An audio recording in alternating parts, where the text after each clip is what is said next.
it for the audio, or you can even watch back. Giving players all the props, or put them on blast. We don't give no hot takes, only talk facts. We're giving all our devotion, riding high on this wave of emotion. Going all out, yeah, cause this is our time.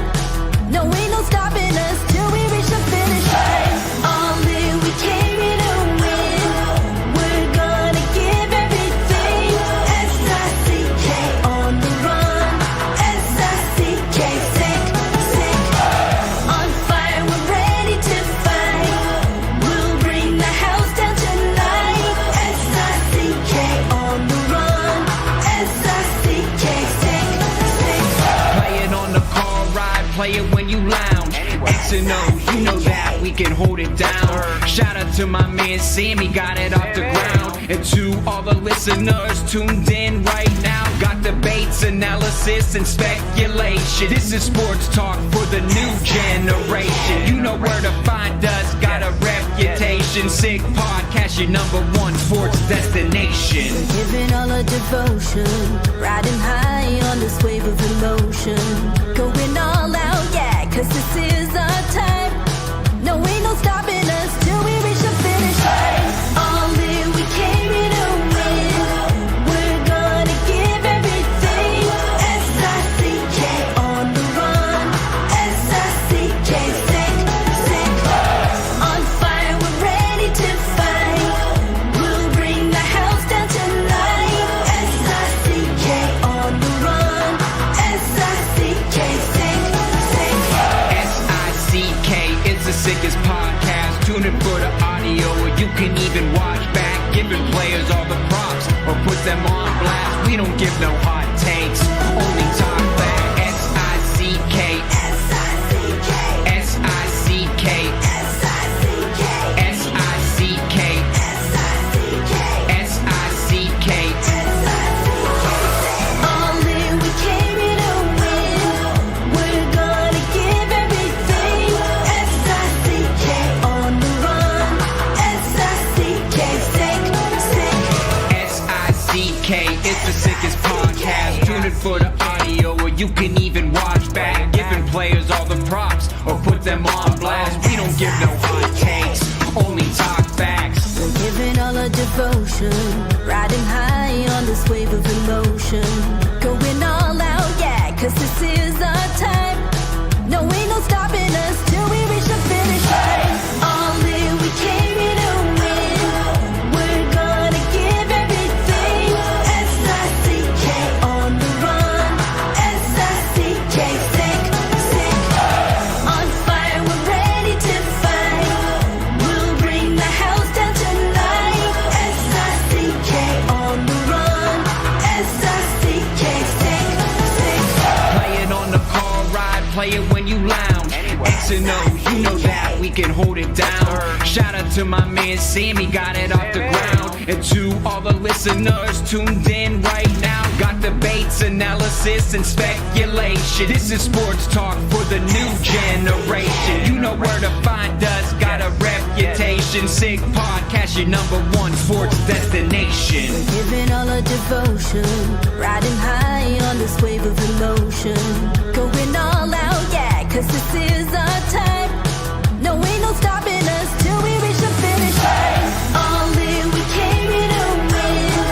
We're gonna give everything. S-I-C-K on the run. S-I-C-K, sick, sick. On fire, we're ready to fight. We'll bring the house down tonight. S-I-C-K on the run. S-I-C-K, sick, sick. S-I-C-K is the sickest podcast. Tune in for the audio, or you can even watch back. Giving players all the props, or put them on blast. We don't give no hot takes, only talk back. S-I-C-K, S-I-C-K, S-I-C-K, S-I-C-K, S-I-C-K, S-I-C-K. Turn up your volume. Because you're about to listen to The Sick Podcast. The Eye Test with Pierre, McGuire, and Jimmy Murphy. The Stanley Cup winning Colorado Avalanche.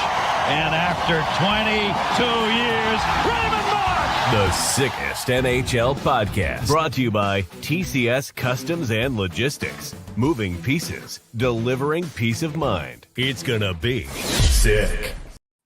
And welcome to another edition of the Eye Test on the Sick Podcast Network. He is Pierre McGuire. I am Jimmy Murphy.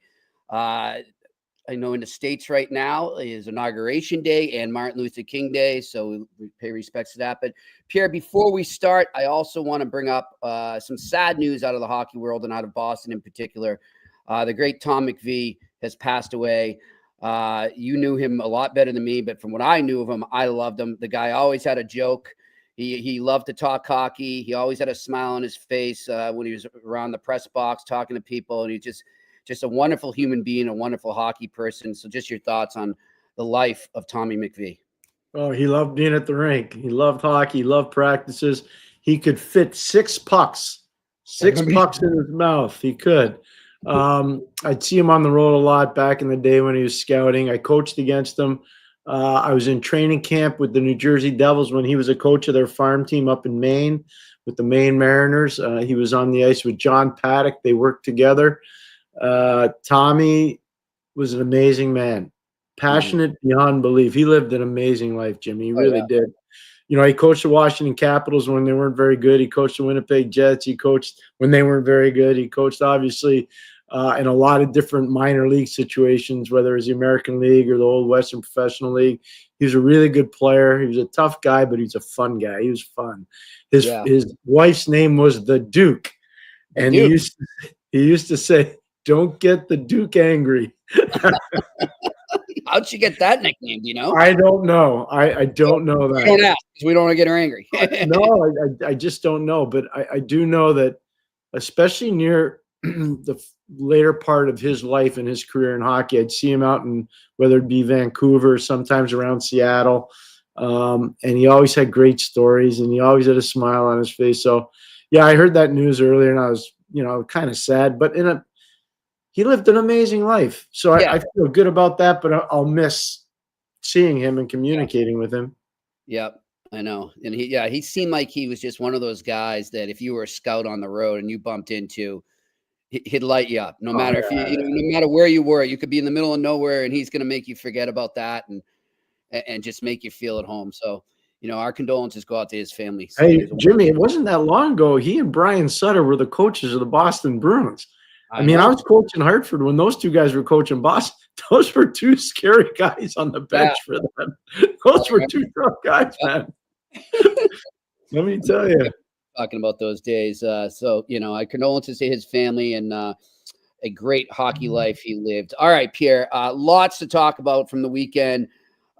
Just I don't even know where to start, but I guess we'll start with Connor McDavid right now because, look, when you're a superstar, Pierre, part of the gig is you're gonna get harassed. You're gonna take a lot of beatings here and there. You're gonna be a target. That's just part of it, And I think most superstars understand that, but and they'll roll with it. And hopefully they have teammates who can detract that and deter it. But sometimes it just gets to be too much, and I think that's what we're seeing finally with Connor McDavid right now. Last week, I forget who the player was. He kind of gave him a little chicken wing. Elbow there. Who was it? In Minnesota. It was right in the neutral zone. Marcus Johansson. Thank you. Yep, former Bruin too. Against the Minnesota Wild. And now this weekend, he kind of just lost it. And, he's battling on the ice with Connor Garland against Vancouver. And he gets up and just cross-checks him right there, right in front of the ref.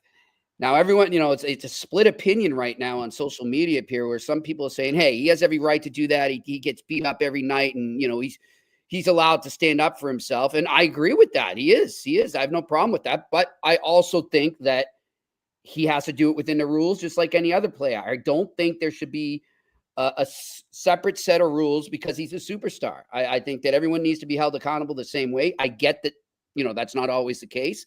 But what's your take on this? If you're, the disciplinary committee right now, you're George Parros, what are you thinking in terms of supplemental discipline? Are you looking at a fine or you think maybe a suspension? So first of all, Jimmy, I'm going to answer it this way. For all those people that you said it's 50-50. So I don't know which side of the 50-50 I'm talking about. Mhm. Let's just say, for the sake of argument, that Connor Garland is on the ice Mhm. and he's getting mauled by Connor McDavid, Mhm. and Connor Garland doesn't like it. Mhm. And he gets up and he cross-checks Connor McDavid right in the face.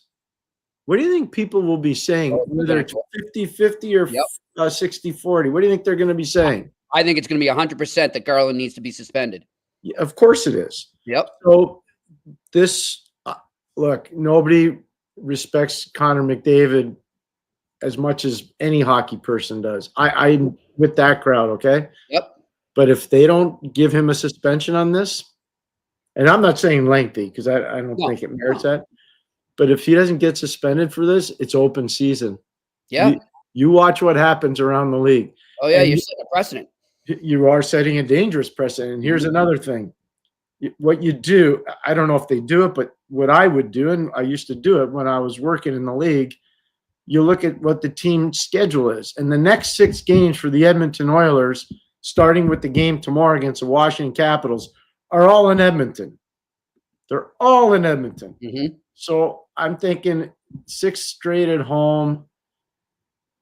Can he miss 2 games? I mean, I don't think Connor Garland's missing any games. Mhm. So, he's not got a long, lengthy rap sheet.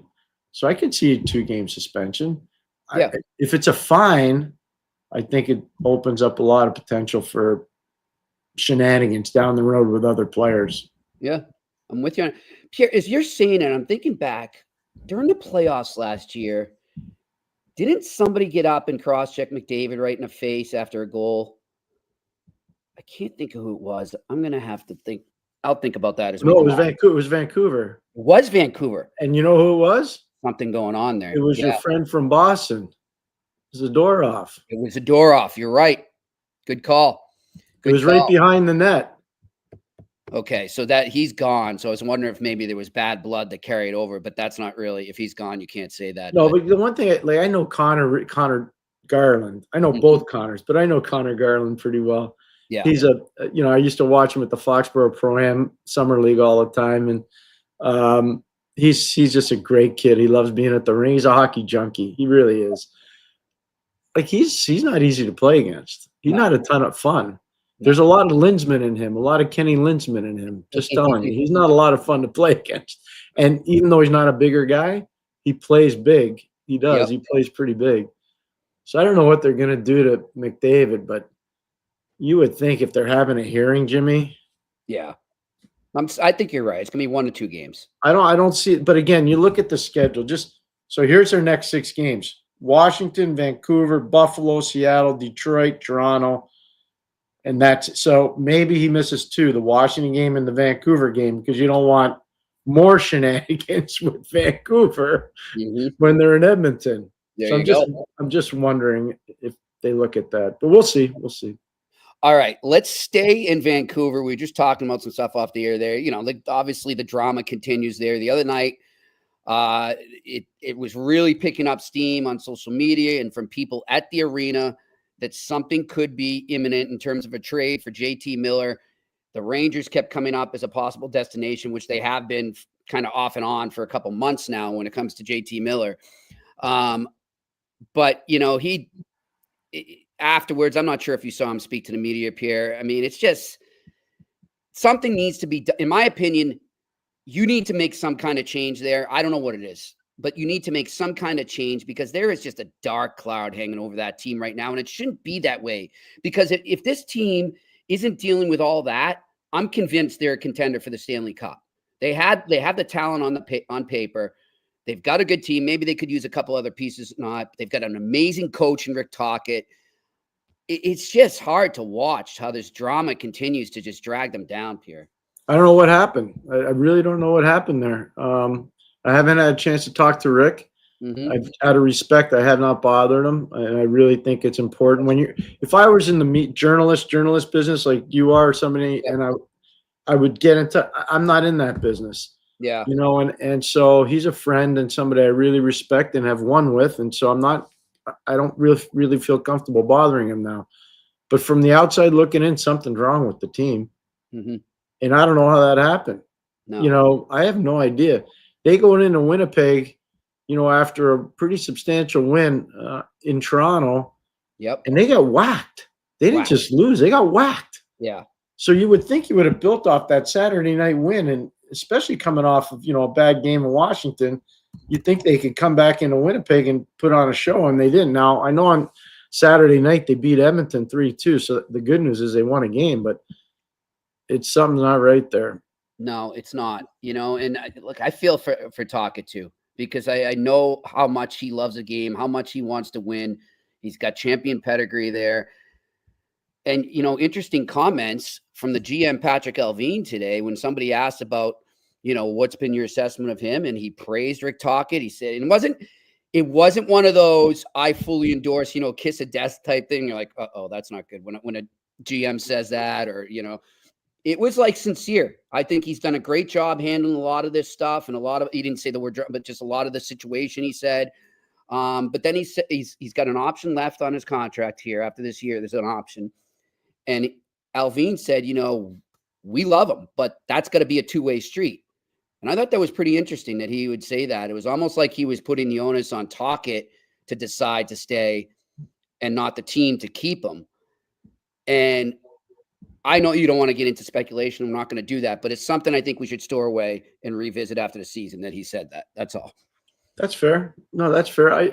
My whole thing on Rick is that I think if he decides not to go back there, there won't be a long wait for him to get hired. No. I could think of right now 5 teams. Yep. I think of 5 just off the top of my head. 5 teams. Me too. So we'll see what happens with that. But yeah, it's going to be interesting to see if they can take care of this Miller situation. I would, for the Canucks' sake, Pierre, if I'm that, and maybe they are, it sounds like they are trying to get close to something. I think it's something that's got to get done before the 4 Nations. So that way you kind of get that out of the way. It doesn't stretch all the way up until the March 7th deadline. So when you get back from the 4 Nations face-off and you begin that ultimate stretch run, it's clear. The slate is wiped. Let's go. Let's play hockey. Let's keep our eyes on the playoffs. I'd even try to get it. Honestly, Jimmy, I'd try to get it done before then. That's what I'm saying. Yeah, I'm with you on that. I mean, I might even be a little bit more trigger happy than you are. No, I mean it. There's something not right. You got to sniff that out. When stuff isn't going right with your group, you got to sniff it out. But look, Casey DeSmith leaving. That was one of those things I said it to you at the start of the year. I was like, okay, that's a bit different, and he's gone to Dallas, and he and Ottinger have been a great tandem together. You lose Lindholm, who you paid for. You lose Zadorov, who you paid for. And so your lineup changes. Roenick gets hurt, and he's been out for a while, and that's a bit of an issue for you on the back end. So there's been stuff going on. There's not just all the drama. There's been some bodies over the side too. So I don't know the complete story in Vancouver, but what I'd say is they're in a position where they need to figure this out sooner rather than later, I think. Pierre, you're old school like me, and I'm just wondering, if you were a coach in the NHL right now, again, would you be able to handle the situation where it seems more like sometimes with teams that the inmates are running the asylum? Because you don't let that happen from the start. You treat your players with respect. You don't let them. They need to know. I tell you this all the time. There's a chain of command. There's a chain of command. Yep. The president presides. The manager manages. The coach coaches. The players play. The trainers train. The scouts scout. You stay in your lane. One of the best ways of controlling your team as a coach, empower them, but make sure they understand there's a chain of command too. And so, you give them a little latitude, and you make them understand that you are all in this together. But I think you can. I don't. You think there's a way to still keep that? Yeah. Right? I'll give you an example. John Tortorella is doing a really good job in Philadelphia. Yep. The inmates aren't running the asylum. They're not. But John also knows that Keith Jones, the president of hockey operations, Danny Briere is the general manager, and he's the coach. Mm-hmm. It's pretty clear. He runs the stuff that goes on the bench. Those guys run the players that they're bringing in and the development. Keith is doing a lot of PR stuff, and he's doing a lot of hockey stuff because they needed to get a new building, and now they're getting one. Yep. So there's a bunch of stuff that goes into it. But they're doing it. It's no problem. That's a great point, too, because he's definitely more on the old school category, and yet all those young players in that roster, I won't say all, but most of the young players on that roster this year, Pierre, have progressed and developed. Like, there's a great trajectory for their young core. I agree. And, only a year ago, we had people saying, "Oh, he can't handle coaching kids." He doesn't blah, blah, blah, blah. If I want to say one thing right now, and I'll probably get myself. Who are those people, by the way? I don't hear much from them. I don't know. You don't hear much from those people. No. So here's the thing. I've been in hockey a pretty long time. Can people that don't know the game, can you just stop saying the team's not playing connected? Can we just stop with that terminology? Okay? Stop it. If I hear that again from somebody, I'm telling you, I'm thinking about going to a press conference saying, what does that actually mean? What are you saying? We weren't connected. Crazy idea here. And this is coming from a reporter, okay? But I would love to see it. Wouldn't it be great if coaches and or GMs could put the media up on the podium and ask them the questions? Can you imagine? Yeah, I'd love to say, hey, it'd be great. You just asked me about connected. What does that mean? Can you explain to me what that means? Yep. Or I'd go to the reporter. Like, this is the one thing, Pierre. I can't stand it. And I have to bite my tongue just to be polite sometimes. But sometimes you get these reporters who ramble on and make a statement, and there's no question. And the coach is just looking, and I'm like, well, there's no question there. Do you want me to answer? But, usually these coaches are very polite and respectful, and they kind of roll with it. Yeah, as you were saying. But you're a reporter. You're there to ask questions. You're not there to give your opinion. You're there to ask questions and get the coach's opinion or, reasoning for why he did something. It drives me nuts. I'm sorry. I think one of the best ones is you just scored your first NHL goal. How do you feel? I feel poopy. It's an awful thing. Horrible. Can you believe Terrible that? experience. It's no good. Go watch how many interviews start at the end of a first period. Hey, your team's up 1-0. How do you feel? I feel great. It's unreal. Just think a bit before you speak. That's all. Come on. No, connected. Jimmy, you and I are connected. Yeah, I hope so. When sometimes thanks to my crummy Wi-Fi, we're not. All right, Pierre, let's go over the team. Let's go east right now. The Boston Bruins played. We got another game starting up right now. A lot of games today. What's going on in Mini, Colorado? Mini was up 1-0. Right now, it is 1-0 Mini with just under 12 minutes left in the second. And the Seas and Kraken are not even 7 minutes in, but they're already tied 1-1. And then you get the Blues and Golden Knights starting up at 6, and then we get into the regular 7. Yeah, you know who was good today? Your buddy, and I know he's your buddy from Thayer Academy, Charlie Coyle. That's right. Charlie Coyle was bringing the heat for the Bruins today. I was happy for him because he's taken a lot of heat from the media and the fans here, Pierre. And, look, I think sometimes people forget, and we talk about this, and I'm not trying to beat a dead horse, but when you're not lined up the middle the way you're supposed to be, people are out of position, they're out of their role, they're out of their element, and they're asked to do a little more, and they're not exactly playing to their capabilities or able to contribute to the team with their full capabilities because they're trying to compensate for something else. I think that's been the case a lot with Charlie Coyle this year. If you had somebody in front of Elias Lindholm and pushed Charlie back into the 3C, I don't think anybody's complaining about him right now. I think he'd play a lot like he did today. He's still got it. He can help this team. He does so much for them. He's on the PP. He's on the PK. So, yeah, I was happy for him, Pierre. I had an NHL person call me this morning, and they were asking me about, the Bruins. Mm-hmm. And I said, well, that's a pretty slick question considering that they don't have Bergeron, they don't have Krejci, and you're kind of ripping on their center iceman. I go, like, what do you think's going on in Pittsburgh right now? Mm-hmm. Crosby's still playing great, but Malkin's not playing great. Yep. What's going to happen when both those guys leave? Mm-hmm. What's going to happen to Pittsburgh? Mm-hmm. Think about it for a second. Like, what happened to Colorado when Sakic and Forsberg were done? Yeah. They cratered.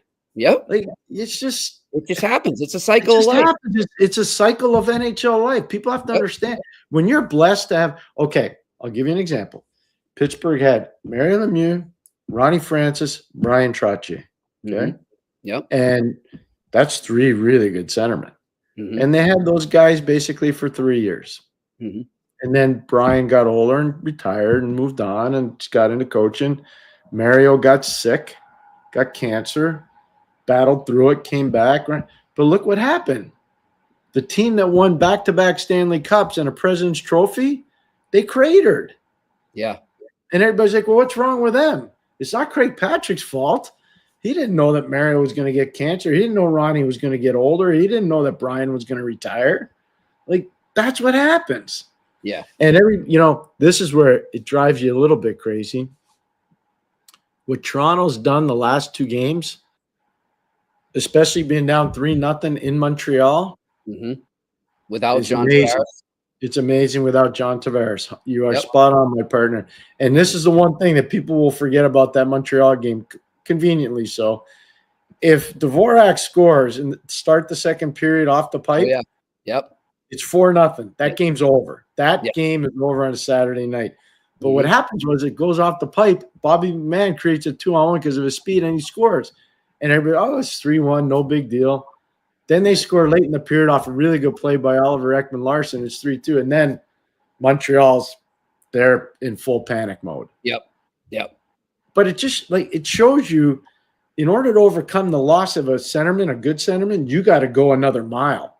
Yeah. More than anybody else. Yeah, for sure. It's hard when you lose centerman. Center is such an important position. All really 4 of them. Look where Jake Evans is playing. Look where Dvorak's playing.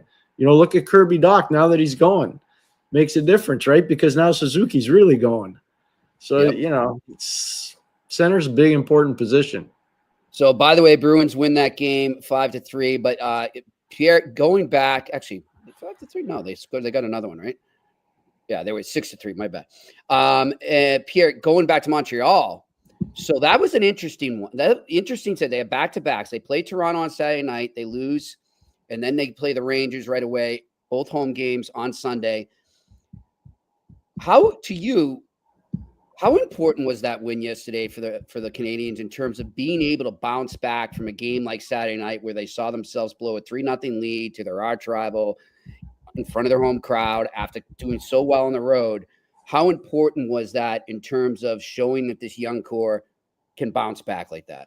Well, it's huge for a lot of reasons. One, Suzuki showed that he can take over a game. That's number 1. Number 2, Slafkovsky's starting to play the way he's capable of playing. That was important. Number 3, Jacob Dobish. There were some questions. Should he play Saturday? Should he play Sunday? I always felt he should have played Sunday. I thought Montembeault should have got the game Saturday night, which he did. I totally salute the coaching staff for all those things. But it was important because it shows that when they compete all the way to the end, they push all the way to the end, they can really be a problem for any team. Hey, the Rangers didn't play a terrible game. They didn't. Keandre Miller's still not having a great year, Jimmy. He's not. And you saw that again yesterday. Defensively, not so much offensively, defensively. But no, good for the Canadiens in that one. It was very important. To your point, it was very important they come back and win that game. Yeah, because I think we were having a conversation off the air. I don't know if it was Friday, and I said, Pierre, this is great, but I'm just interested to see how they respond being back home. The city's buzzing. Everybody's excited about the team again.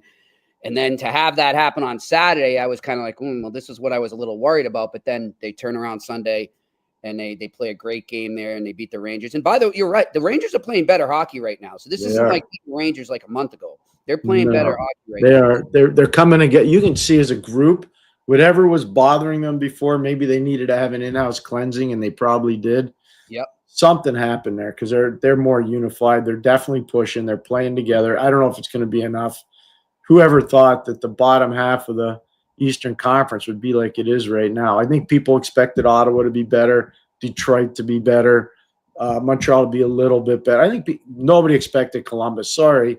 No, nobody did. Yeah. Not even the people whose kids are I think people were hoping for it just because of what a wonderful story. That's what I mean. They were hoping. They had no They had no internal They're still doing knowledge. this without Monahan now. Monahan's not even in the lineup right I now. know.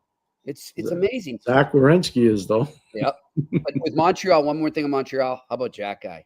Interesting weekend for That was him. good. That was, you know what? I didn't like on Saturday when he's going like this. No, and, but well, why would you? In Saturday, you're up 3-0. Like, what are you Yeah. doing? You don't take that Don't fight. give them fuel. No, why would you do that? And Yeah. any people that okay, so one of the things I did today, and I usually don't do this, Okay.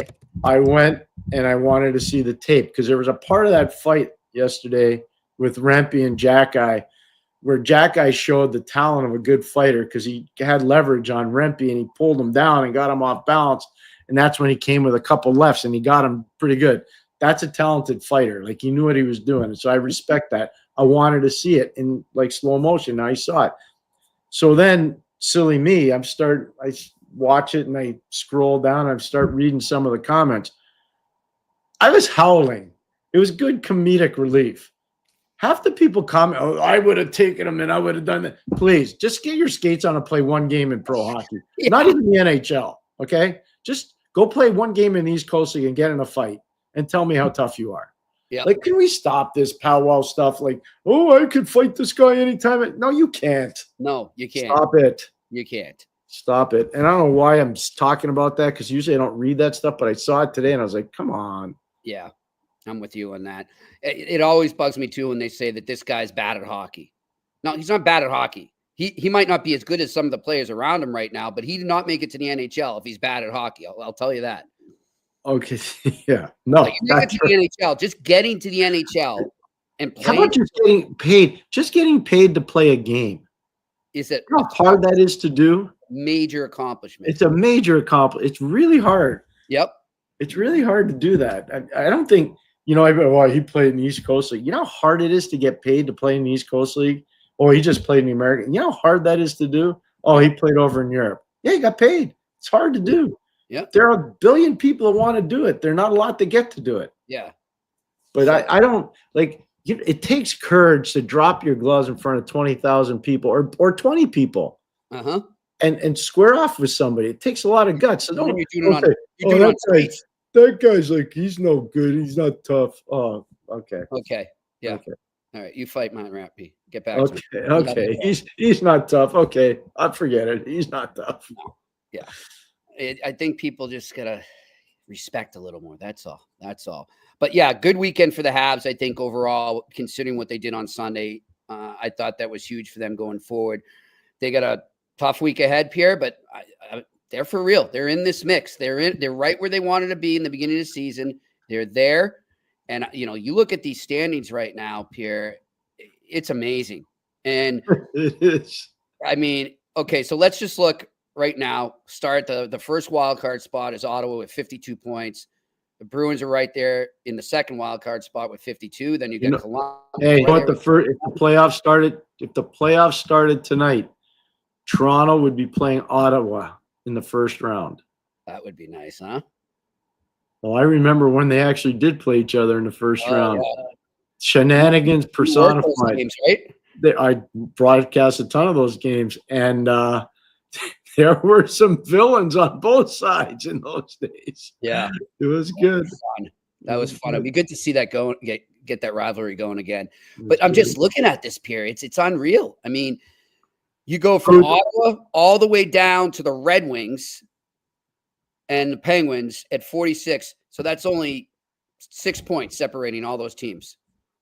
Is it fair to say probably the only team out in the East right now that you'd say is Buffalo? Yeah, I think Buffalo's. They're the only one you'd say they're not going to be able to get back. I think the Islanders are approaching it, but they're not. They're not there yet. No. Buffalo's starting a 6-game or a 5-game trip, I think, tonight in Seattle. I think it's 5. And then they go to Vancouver tomorrow. No, it's 4. Actually, it's 4. They play in. I'm just going off the top of my head. They play in Vancouver, then they play Calgary and Edmonton. That's the end of their trip. So it's a 4-game trip.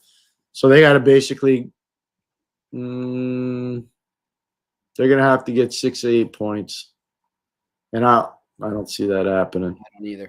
I don't either. And, I mean, you look at those teams right now. So let's stay down in the bottom there. I mean, Pittsburgh's by What's their schedule looking Well, the like? problem for them is they're on a West Coast trip too. They're in LA, I think.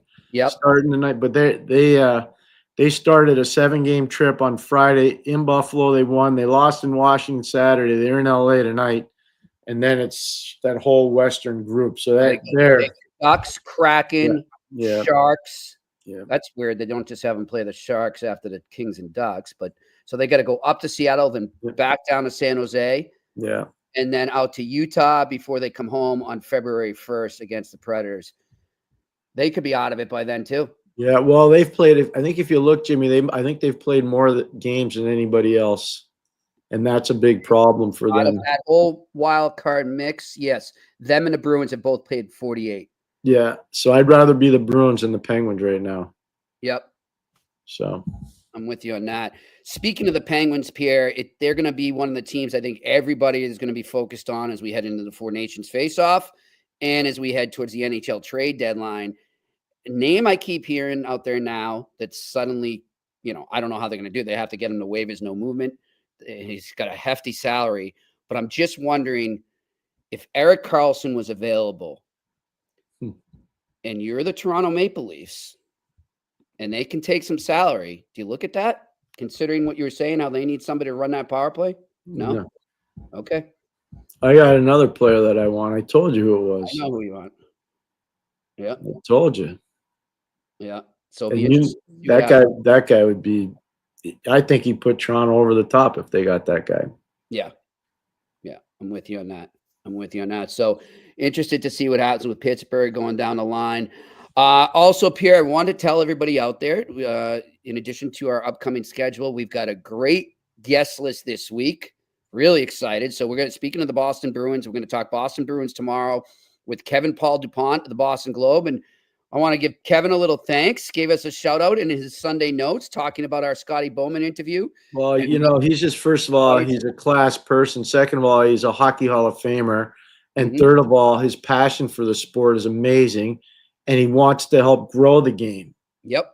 It's not about him. He wants to help. He cares so much. He's always been like that. Even when I coached against the Bruins rivals, I would always read his Sunday columns. He called you the Forever 500. Forever 500 Hartford Whalers. Did you read the whole column this week?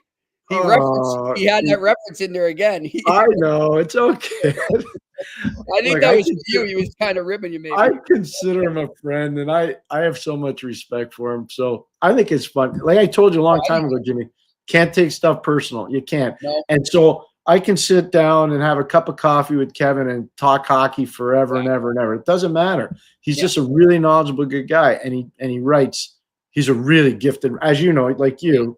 He's a very gifted writer, very gifted. You know what I always loved about, and I'll just tell and I told him when he was on here, but I mean, he's one of the reasons I wanted to become a hockey writer. Just reading his column growing up, it was one of my favorite things. I'd wait till the Globe came on Sunday.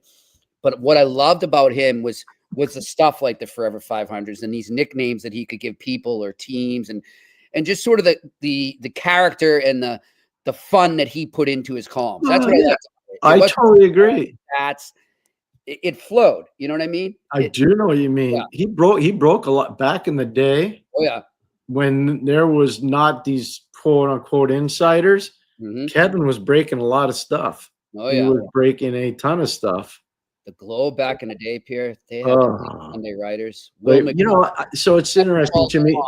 Before I got in the NHL, I was coaching college, and you would still every day you'd read the Boston Globe, and there was no internet then. Nope. You had to have the Boston Globe. Like I subscribed to the Boston Globe because they covered college hockey, they covered pro hockey, they covered prep school hockey. Like it would be delivered, whatever. I was coaching at Babson or coaching at St. Lawrence, it didn't matter. That Boston Globe would come to my office. I would get it because there was no internet. You couldn't just go pirate it off the internet. Yeah. So I read Kevin all the time. Days of opening a newspaper. I really do, Pierre. I know that sounds corny, but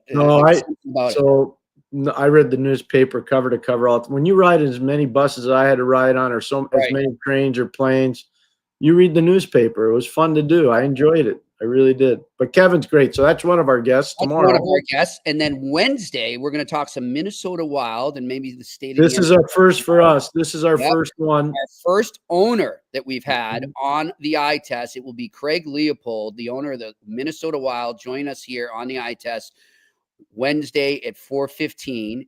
Fantastically powerful, well-spoken, major domo player in the financial part of the business for the NHL. Gary Bettman, when there are issues, Gary Bettman, he's got him on speed dial. Yep. Mr. Leopold's a powerful member of the Board of Governors, very powerful member. And I think people may forget too, Pierre, he was also part of the Nashville Predators in their infancy. He absolutely was. So he did a lot for that city in hockey ways. And then on Thursday, we're going to talk some Montreal Canadiens with the Executive VP of Hockey Operations, Jeff Corton, join us here again on the eye test. Looking forward to that. You've been busy. You've been busy. Yes, I'm working another one too for next week. So don't worry, my friend. I'm looking ahead. Trying to get ahead, so I'm not scrambling at the end like I usually am. So, how about, did you see the stuff out of Seattle after Scotty was on our show, and then not Seattle, Utah, excuse me, Salt Lake? Yeah, that was great. Because he told us he was going to go. Remember? Oh, I know. He was so good. He did such a good job. And do you know what I love best about that video clip here, though? Is when he's sitting there, and he must have been up on the jumbotron or something, right? Yeah. And the mascot comes down, right? He's trying to get in a picture with him. And Scotty just goes. Yeah, it's like, get the hell out of here. Oh, it was so Scotty. It was great. He just gave him the Heisman. He's like, get out of here. we were texting back and forth yesterday on some different stuff, hockey related. And did he have a good time? Yeah, he did. Yeah, he enjoyed himself. But I didn't want to bring up the Heisman on the mascot. That was great. But it's, you know what, like it shows you how intense he gets. Real intense. He gets really 91 and he's out there sitting in the stands watching the games, getting interviewed. God bless him. Here's remember I told you could still coach in the game? So what should have happened is a reporter should have gone up to him and said to him, what do you think of the matchups in this game? That's all you got to say to him. Yep. What do you think of the matchups? And he starts rattling off the matchups and the combos and everything else. So I'll tell you what happened to me once. We're crossing the ice in Pittsburgh. We're playing the Rangers. And it's dark. They always turn the lights off in the old rink at the Igloo. So we're walking from our dressing room across the ice to our bench.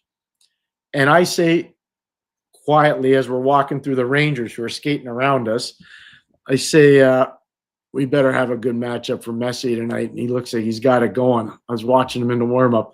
Scotty pulls the back of my jacket. I almost wipe out because I'm on the ice. He pulls it, and he says, what do you think? I just started in this league today? And we keep walking. And I was like, Pierre, that's the dumbest thing you ever could have said to him. Like, he knows that. But I don't know. I got caught up in the moment or something. And we could have those kinds of conversations. And he pulled it back. Like, he pulled it just hard enough to get me off balance. It was kind of like what Jack guy did to Rempe, just a little bit off balance so I could give the left. And I almost took a digger. And I was like, oh, you know what? I should have known. He's only been in the league for about 5 minutes. So how would he not know that? Yeah. Good stuff. So great week ahead. And also we will close the week out. You will be in Amherst getting ready to do the UMass hockey game. Who they got? Alaska Anchorage? Alaska. Yeah. Okay. Doing the game with Nathan Strauss, who was on campus last Friday. By the way, got a lot of compliments about that interview with Nathan Strauss. A lot of people, listen. A lot of people enjoyed it. I'm just telling you right now, that kid is going places. That kid's really good. He's not a kid, he's a man. But for you and I, he's a kid. Man. Yeah. He's a better said. Thank you, Jimmy. Okay.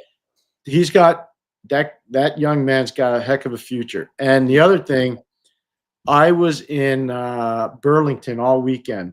Mm-hmm. I can't thank the people at the Windjammer enough. They know where I am. It's a congregation place for both teams and many other hockey fans before games at Gutterson Fieldhouse. So thank you to everybody there. Thanks to all the fans that came up and said so many nice things about my partner. That meant a lot to me. Thanks to Norm Lemieux. Norm was there. Norm was great. Norm named his son after Mario. He's got a son, Mario Lemieux. Awesome. He's got a brother named Mike. Mike watches us all the time up in Maine.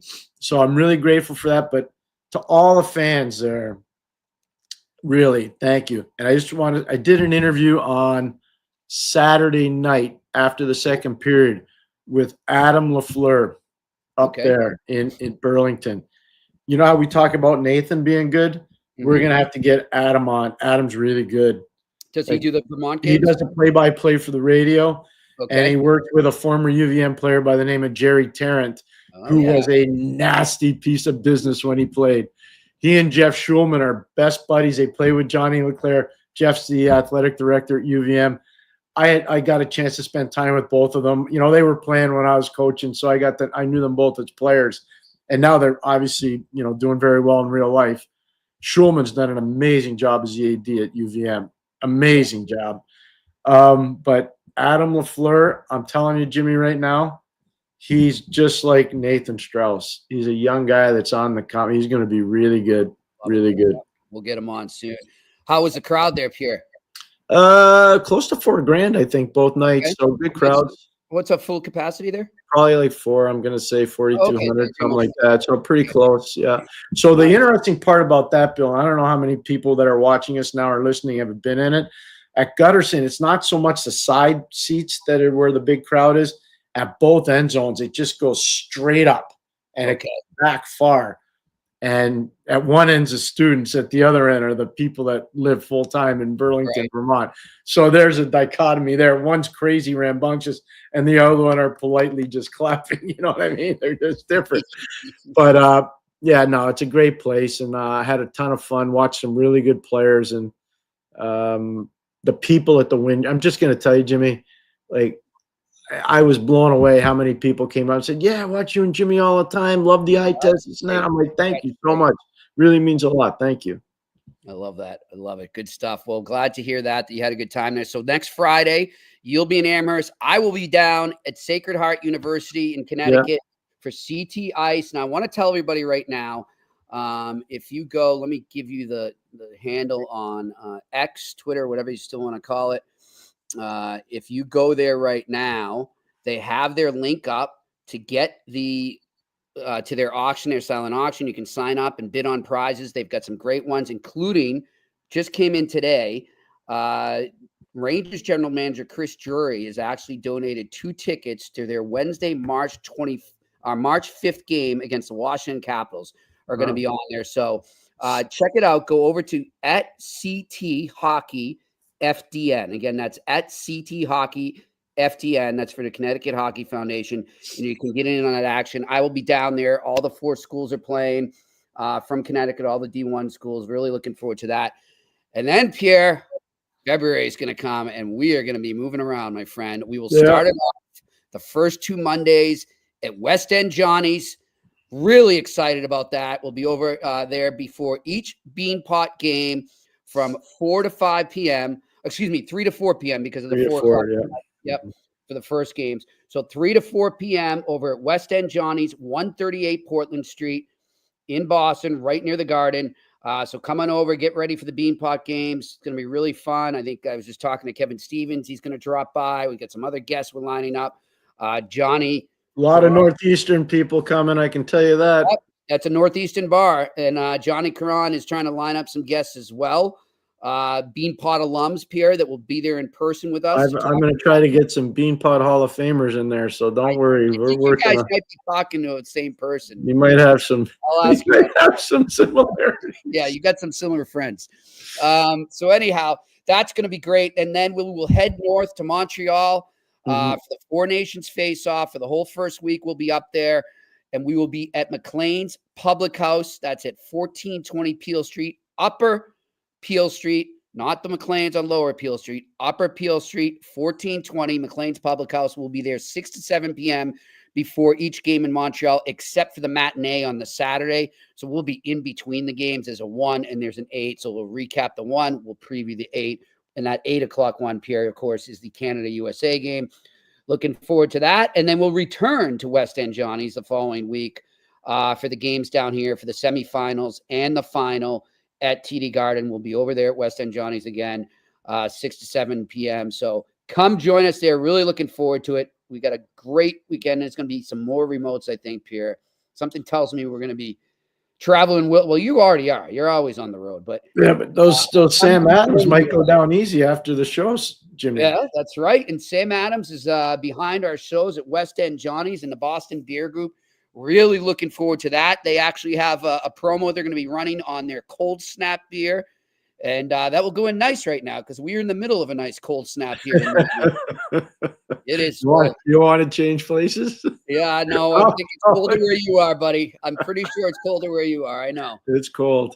So we got some snow. We actually lucked out. They were predicting 7 inches here, Pierre. It looked like more like 4, and there was no flooding. We drove after the game on Saturday night back up north, and it was good until we got to about 20 minutes north of Montreal. And then it was interesting the rest of the way. Is that a one-lane road when you're up that way? No, back when I was a kid it was, but after you got past St. Adele it was, but not anymore.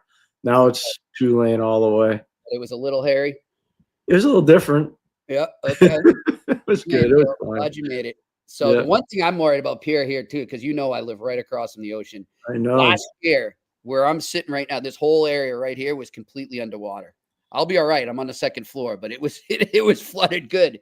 Yeah, no, I remember we were living in Belmont then. I totally remember that. It was scary. Yeah. Yes, I do. So this weekend I'm at UMass. Jimmy's going to be at Connecticut, and which, by the way, the rink at Sacred Heart is off the charts. It's spectacular, really beautiful. You'll have a great time there. Your friend Eric Open, my friend's Eric Open. He's going to be there running the whole thing for Jason Pagny, and then I'm going to be at Merrimack Northeastern on Saturday night. That's a huge Hockey East game for both those teams. Or at Merrimack? At Matthews. Okay. They play Merrimack. Northeastern took you look at the Hockey East teams. Northeastern's 18th now in pairwise. Huge weekend, Pierre. Yeah, this past weekend was a huge weekend for them, no question. Big weekend for UConn too, going up to Maine, getting a win and then overtime, where eventually they lost, but they still get points for that. I mean, that's a big weekend for Mike Cavanaugh and UConn as well. This we talked about it at the start, and people are probably saying, "Come on, stop talking about Hockey East." Jimmy, these games are crazy, man. Yep. It's. I'll tell you, Pierre. I think we're not exaggerating just because we have connections in the league and we know a lot of people. And your son play it. Legit is the toughest conference to play in. It's insane what's going on right now. Like anybody can beat anybody, and I know BC's got a murderer's row player, and they deserve it. BU's got a murderer's row. Providence just got beat twice in the weekend by BC. Jeez. And Providence is really good, Jimmy. I know. Like Nick Neiman's team is really good. Yeah. The one thing I'll say, I talked to some scouts that were at those BC Providence games, and the one knock they had on Providence said, "Hey, they played them. I know the score may not show it. They said they played them tough though, and they always show up for every game. That's just the way they are because of their coach." But he did say they need to attack more. Now I don't know, Pierre. Is that just because maybe they don't have the guns to do it? It's hard to do that the way BC plays because if you're not ready for what's going on with Ryan Leonard and Gabe Perreault, sometimes they play together, sometimes they're broken up. Like Greg Brown has done a really good job at BC running his bench. You got to be ready. I've seen a lot of their games over the last 3 years. So you think teams are scared to maybe pinch more? Yeah, they don't want to make mistakes because you give up an odd man rush to those guys. Forget it. See you later, alligator. There's just you're not gonna be able to stop them. So. Yep. All right. Well, let's get to our sponsor here, TCS Customs and Logistics. You can go right now and unlock the full potential of your shipping operation with TCS Customs and Logistics from around the corner to around the world. Flatbeds to air freight, customs clearance to drawback consulting. TCS is a one-stop shop for all things transport, moving pieces and delivering a peace of mind. For no obligation customs or freight quote, contact Sick Podcast at shiptcs.com. Again, that's Sick Podcast at shiptcs.com. And of course, our other sponsor, Betway. You can still go over there and get paid to lose. If you go to Betway right now, Go all the way and get a free bet up to $200 if your first bet loses. Of course, this is only for new members. So if you're not signed up yet, go over there right now, scan the QR code in front of you if you're watching here, or go to the website and go to the details section, create an account, and redeem your welcome offer. The offer is only available for new customers. It is not available in the province of Ontario. Terms and conditions apply. You must be 18 plus and always bet responsibly. Let's go to my sick pick of the night. It's time for Sick Picks. Brought to you by Betway. As we said, the Bruins and Sharks already played, with the Bruins winning 6-3 in Boston this afternoon. The Wild and Avalanche are in the second period, halfway through. Wild and Avalanche tied at 1. And the Kraken and Sabres still at the first intermission, with the Kraken winning right now 2-1. And then there's a game at 6. The Blues are at the Golden Knights. That is one of the games. I've got 2 games I'm looking at. That's one of the plays I'm going to give you. Go right now to Betway and take the Golden Knights on the puck line. The Golden Knights have lost 3 in a row. I wouldn't want to be the St. Louis Blues right now. Knights back home in front of their home crowd. They're going to be ticked off. They're going to want to stop this thing right now. I like them to have a really good game. The value is plus 136 when you bet the Knights minus 1.5. The other game I'm looking at is an aforementioned game, the Pittsburgh Penguins. As Pierre mentioned, they are in LA, already on their road trip out west. They are playing the Kings. I'm going to also go with the Kings on the puck line there. You can get them at plus 130 value. The Kings are one of the better teams on home ice this year, and just a legit contender. I know we don't hear a lot about them out east, but they are a solid team. Take them minus 1.5 over the Pittsburgh Penguins. All right, let's get to our Q&A. What do we got? Chris Blue Shirts. Hey, guys, a report coming on Athletic claiming that Cheeto and Lindgren were part of a trade for Miller. Question for Pierre: how do these players feel knowing that the team is willing to part with them? They don't feel good. No. They don't feel good at all. And I would tell you this, the Rangers' problem started last summer when they started leaking stuff. What they did with Barclay Goodrow, what eventually they tried to do with Jacob Trouba. And then you started reading the names of other prominent players that were potentially going to be moved. It was the wrong way to do it. And I don't know who's leaking. Jimmy, I don't know. I get it. I'm not blaming the reporters, by the way. No, they got a job to do too. He hands you that info. You got to go with it. You got to go with it. Like, you can't just bury that if you're the writer. But I'll tell you right now, like, if that leak's coming from the top of the food chain, that's not good. It's just not good. Hedo's a guy I don't know if I'd give up on. I know he's injury prone, Pierre, but man, when he's healthy, he's so good. He's so good. Like, and you know, Ryan Lindgren, it's not because they don't want him. It's Ryan Lindgren's been hurt a ton. He's injured. Poor guy's been like ravaged by injuries because he plays like he's 220 and he's 185. Yeah. Like, it just, you know. Yeah. What are you gonna do? It's because he's He's absolutely fearless. I love him. But those guys don't last forever, you know. All right, next question. Alex Ivanovsky, why does it feel like Drury is bound and determined to make the Rangers an older team? I love JT Miller, but at what cost? Well, I don't know what they're going to do when they get him. I mean, the truth of the matter is that they had him before and they didn't win either. Mm-hmm. So that's not on JT, by the way. Again, we're not saying that he is the problem, but there's a lot of whispers that he's part of the problem there in Vancouver. I don't get why you would want to bring a reported problem into a dressing room that's already had issues. Yeah, I don't know the whole. I don't want to go down that road, Jimmy. So if you're comfortable doing that, that's fine. But I'm just telling you, I'm not buying into a lot of the stuff until I hear from somebody. I'm not buying that stuff. I need to hear from somebody that I know, coach or somebody else. Yeah. I think the idea, if I'm the Rangers, I'd rather get younger. I agree with Alice on that. That's one thing I would be looking at if you can. All right, next question.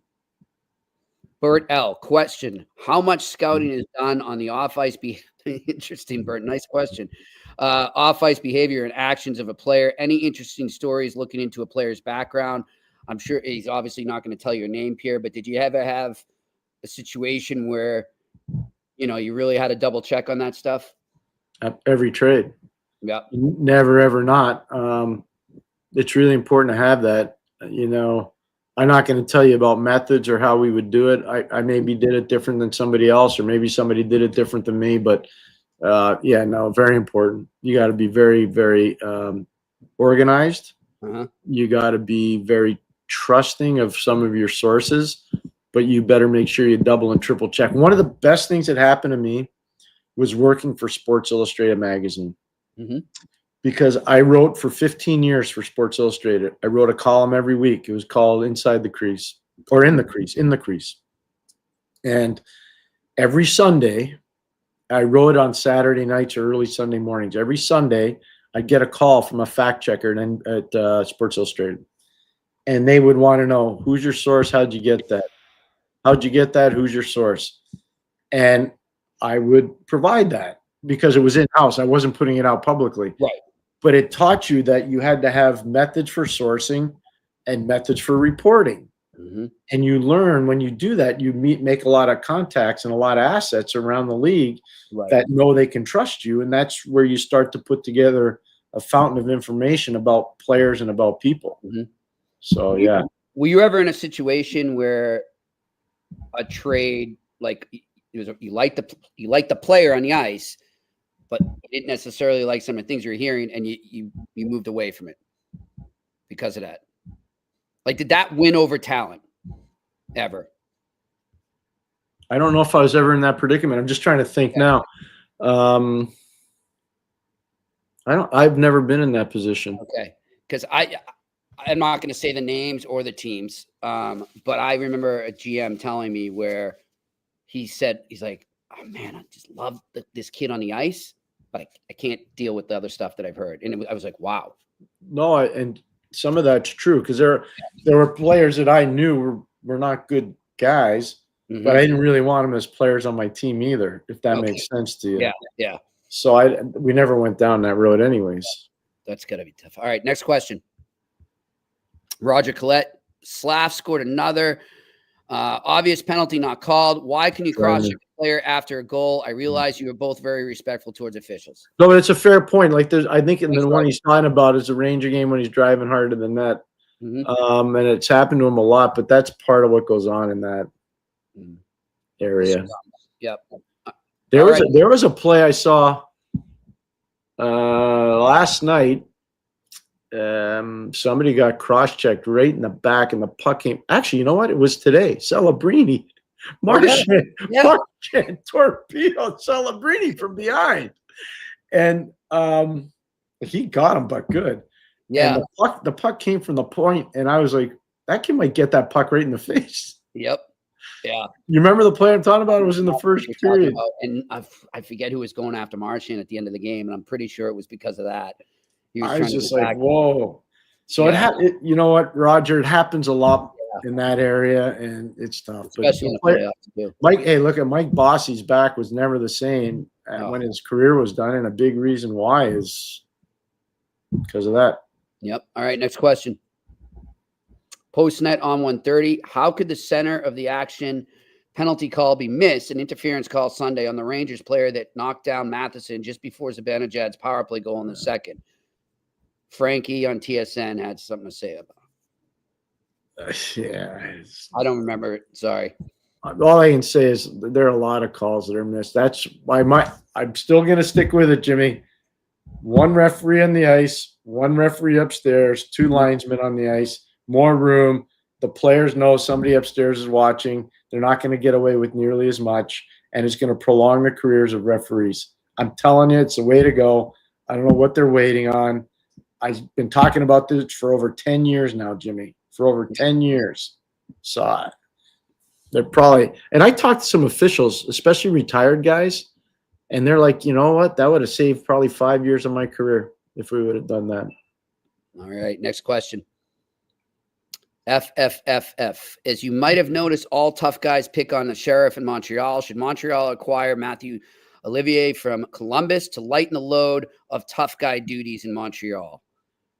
I think a lot of people like to have Matthew Olivier. Yeah. His value has gone up every game. He's got the potential to be an unrestricted free agent at the end of the year. Yep. I don't think Columbus is going to let him do that. And I think he's probably found a really good, convenient role in Columbus. So I'm not sure he's going to be in the mood to move. If they could, though, go for it. If you could get him, go for it. If you could get him, 100%. Yeah. Well, what would you pay? You have to pay something to get him. Yeah, what's he making right now? Probably not too much, right? No, it's not the money. I'm not talking about the money because the money. I'm talking about what would you pay. Yeah, if you're trading for him, what do you have to give up? Well, they could use D-men. Who could? D-men. Columbus. They could use a defenseman. But I don't know if I'd be in a rush to do that. I don't think Columbus is trading him. He's either going to. I don't either. I don't. Or he signs. That's the way I look at that. Yeah. All right. Next question. A to Z me in 15 games. Carrier has 8 assists and he's a +5. I think the team has won 11 to 12 of those games. How good has that trade been? Wow. Jimmy. Well, A to Z me. If you've been watching here, you know that Pierre is a huge fan of that trade, as am I. And Pierre said it when it happened that this is going to help everything else around them fall into place, and it surely has. I'm just going to tell you straight up. I'll take you inside the meeting that I was part of in Ottawa when I was there. I said, we got to get this kid out of Nashville now, and I didn't get a lot of traction. That's all I can say. I'm not going to hide it. I'm not under contract there anymore. There's some things I can say now that I couldn't say before. But I'm telling you right now, like, I wanted that kid pretty bad. He's a very, very good player. All right, next question. Mike, Pierre, would love your view on what a fight does for a team. That Jack Eye fight brought extra life to the Bell Center last night. I knew they were winning the game after that fight. Makes a difference when the player fights for the team and not for himself. And in that case, I think the player was fighting for the team, not for himself. I really respect that from Arbor. I respect that from Matt as well. He's trying to keep his team involved too. It makes a big difference. There's sometimes, I'm not going to tell you the player's name. I remember clear as day, Scotty coming up to me and telling me we were playing in a pretty tough building. And he said to me, go see our tough guy and tell him not tonight. Don't do it tonight. I don't want it tonight because I don't want the crowd to come against us. But tell him the next time if he wants to go, tonight's not the night. Right. So we didn't do it. He didn't do it. I told the kid, don't go tonight. The next time we were there, they went. Okay, so just you got to just Jimmy, I know I told you the story. I think we were in Ireland when I told you, and I don't like doing this to my players, so I'm not going to mention the name. But I told the guy, do me a favor. I know you want to get a piece of the one guy on the other team. I said, let me set the table for you. I'll get it so that you'll get the edge. I'll switch you on the fly. I'll get it so we get the guy at the end of a shift. I'm going to set it up for you so that there's no momentum switch. You're going to have an advantage because we were on the road. And he goes, oh, I got it. That's great. Silly me. I trust him to have listened. He goes, he didn't listen. He goes and fights the guy the first time they're on the ice together. My guy gets creamed pretty good. We lost the game. It wasn't because of that. But I felt terrible because I was like, I knew my guy wasn't as tough as their guy, but he's tough. My guy was tough. But I was like, I wanted to help him. Yep. You know, the best way I could. So, anyways. Oh, man. All right, next question. Posting it on 130. If the Habs need another center too to support Doc for a playoff push, would Sidney Crosby fit the role? What would the Habs have to give up? And what steps? Sid has 2 years left. All I can say is I know based on people I've spoken to, he is not available right now. He has not gone to say he'd be interested in being available. I don't know what it would take, but let's cross that path when we get there. I don't see there being any fit there at all, and he would help the Canadians unbelievably. He'd help anybody. But if he were to ever leave Pittsburgh, I'd have to think they'd put the thing in his court, and he would pick the team. Kind of like what Raymond Bourque did when he left Boston. I always use that. And Raymond Bourque went where, Jimmy? Colorado. Where do I think Sidney Crosby fits? Colorado. There you go. So we'll see what happens. I don't think that's happening this spring, though. All right, next one. Big Bill. Afternoon, gents. Do you think the Habs put Pizzetter on waivers to move him to Laval since he's not being used a lot? And when he is used, he plays not a lot. Yeah, it's just he's not. I feel so bad for that kid because you know his heart's in the right place.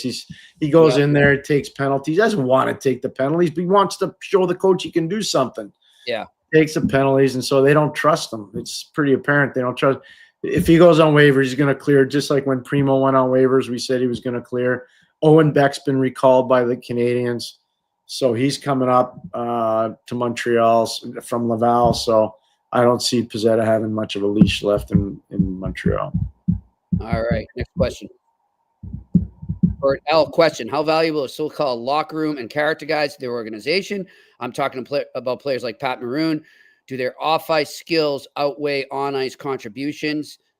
Yeah, I think you have to have guys like that to win a cup, but I think it's also what they can do on the ice in terms of character as well, not just off-ice. Yeah, that's really smart what Jimmy just said. I agree with that. Part of the problem is sometimes you get a guy that's really good around the room and he's near the end of his career and he can still play a little bit, but the team isn't very good.